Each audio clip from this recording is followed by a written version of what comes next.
தாய் தமிழ் உறவுகளுக்கு வணக்கம். மீண்டும் நாம் தமிழர் கட்சியில் இணைக்கின்றார் என்ற தலைப்பில் இந்த காணொளியை காண்கிறோம்.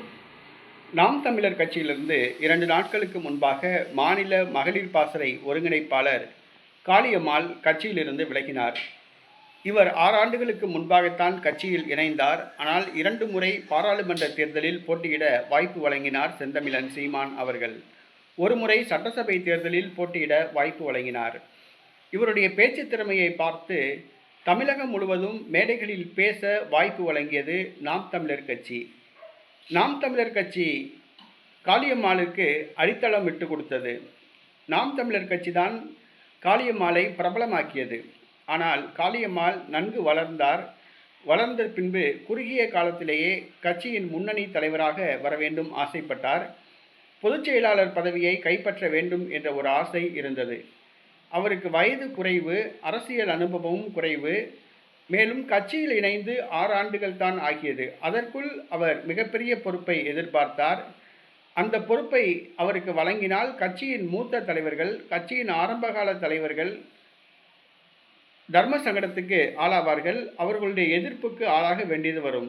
ஆகவே பொதுச் செயலாளர் பொறுப்பு காளியம்மாளுக்கு வழங்கப்படவில்லை. இந்த சூழ்நிலையில் அவர் கட்சியை விட்டு வெளியேறப் போவதாக செய்திகள் வந்தன. திமுக, அதிமுக, பாரதிய ஜனதா கட்சி, காங்கிரஸ் கட்சி, தமிழக வெற்றி கழகம் ஆகிய கட்சிகள் அவருடன் இரகசிய பேச்சுவார்த்தை நடத்தின. இந்த சூழ்நிலையில் 2 நாட்களுக்கு முன்பாக காளியம்மாள் கட்சியிலிருந்து விலகினார்.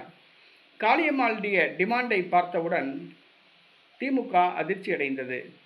தற்பொழுது திமுக சார்பில் அவருடன் பேச்சுவார்த்தை நடத்திய அமைச்சர் அன்பில் மகேஷ் பொய்யாமொழி திமுக தலைவர்களிடம் நாம் அமைதியாக இருப்போம், காளியம்மாள் திமுகவுக்கு வந்தால் வரட்டும், வராவிட்டால் செல்லட்டும் என்ற முடிவுக்கு வந்துவிட்டார்.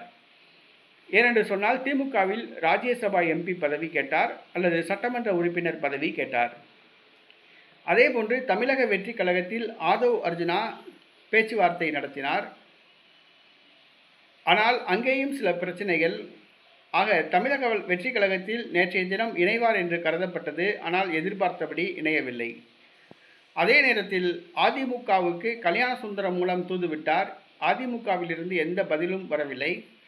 பாரதிய ஜனதா கட்சியோ அவரை கண்டுகொள்ளவில்லை, காங்கிரசும் கண்டுகொள்ளவில்லை. இந்த சூழ்நிலையில் காளியம்மாளின் ஆதரவாளர்கள் நாம் தமிழர் கட்சியில் நீங்கள் தொடர்வதுதான் உங்களுக்கு நல்லது, தற்பொழுதைக்கு நாம் தமிழர் கட்சியிலே தொடருங்கள், பிறகு பார்த்து கொள்ளலாம் என்று அறிவுரை சொல்லியதாக கூறப்படுகிறது.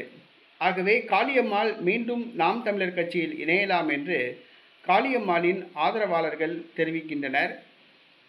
காளியம்மாளுடைய வருகையை எதிர்பார்த்து காத்திருந்த திமுக, அதிமுக, காங்கிரஸ், பாரதிய ஜனதா கட்சி, தமிழக வெற்றி கழகம் ஆகியவற்றுக்கு ஏமாற்றம் கிடைத்துள்ளது.